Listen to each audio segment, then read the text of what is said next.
আজ প্রজাতন্ত্র দিবস, সেই প্রোগ্রাম দিল্লিতে হচ্ছে, সেটা চলুন আমরা সরাসরি ডিডি নিউজের মাধ্যমে দেখে আসি। नंदन मिश्रा इसका नेतृत्व कर रहे हैं।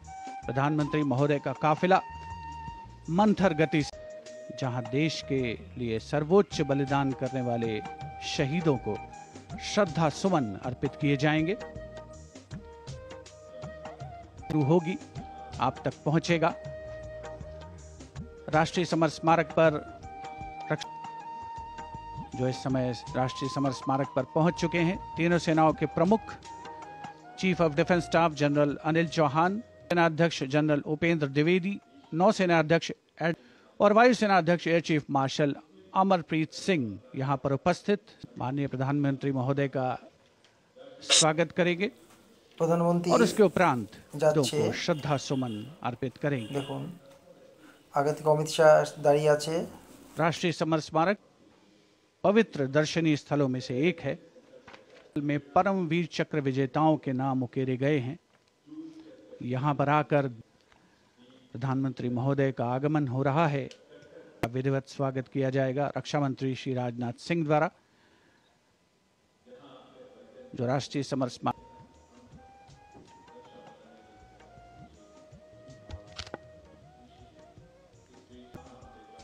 and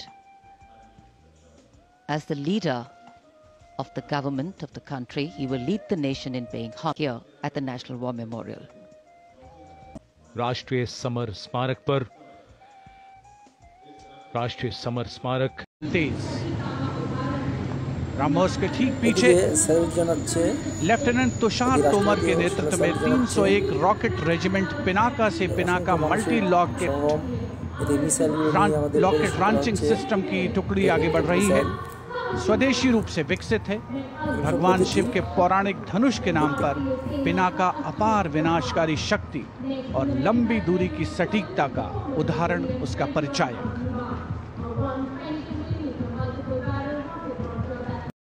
Arjun formation comprising 1 C-130J Super Hercules aircraft and 2 C-295 aircraft, the latest tactical transport aircraft of the Indian Air Force. 295 विमान एशॉन में C-130J एयरक्राफ्ट के साथ, और इस फॉर्मेशन का नाम Arjun formation marshal of the air force Arjun Singh के नाम पर रखा गया है। नेतृत्व ग्रुप कैप्टन अंकित राज सिंह कर रहे हैं। C-295 में विंग कमांडर सौरभ सिंह और wing commander C.P. Reddy. And now Bhim formation. Now gracing the skies is the awe-inspiring Bhim formation. Leading this majestic display is the C-17 Globemaster, a true embodiment of power, endurance and reliability in the air. Bhim formation में एक C-17 और 2 Su-30 विमान एशॉन steaming fuel में victory formation बनाते हुए दिख रहे हैं। ग्रुप कैप्टन समीप तेजावत के नेतृत्व में साथ में है ग्रुप कैप्टन ध्रुव कुमार और wing commander Sudeep P.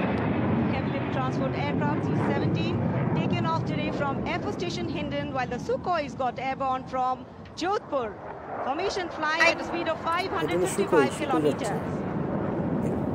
Led by Group Captain Sameep Nithawan, mentioned in dispatches.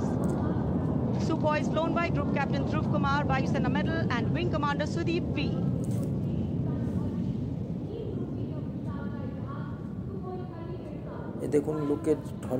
शौर्य साहस का परिचय।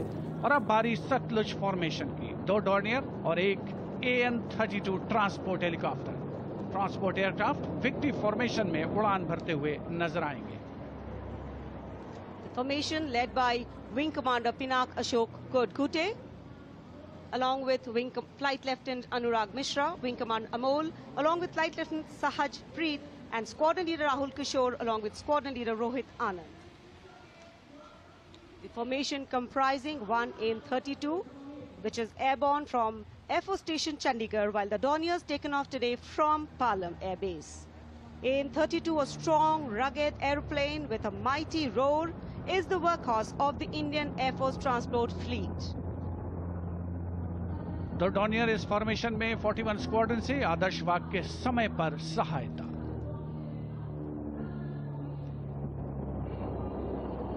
Satluj formation Formation led today by Group Captain Manish Arora, Shaurya Chakra. Other members in the formation are Wing Commander Kunal Kalra and Wing Commander Abhimanyu Singh, all from 15th Squadron, all from Flying Lancers. And there you can see the Trishul formation comprising 3 Sukhoi 30 MKI air dominance fighter aircraft flying at a speed of 900 kilometers per hour. 3 Su-30 विमान जिनका विजय नाद सुनकर रोमांच महसूस किया जा सकता है, हवा में विलीन होते हुए त्रिशूल फॉर्मेशन बनाते हुए. Having pulled up, watch the leader going further up and the wingmen spitting to cast a trishul or a trident up in the air. Formation led by Group Captain Manish Arora. और अब रोमांच की पराकाष्ठा, विजय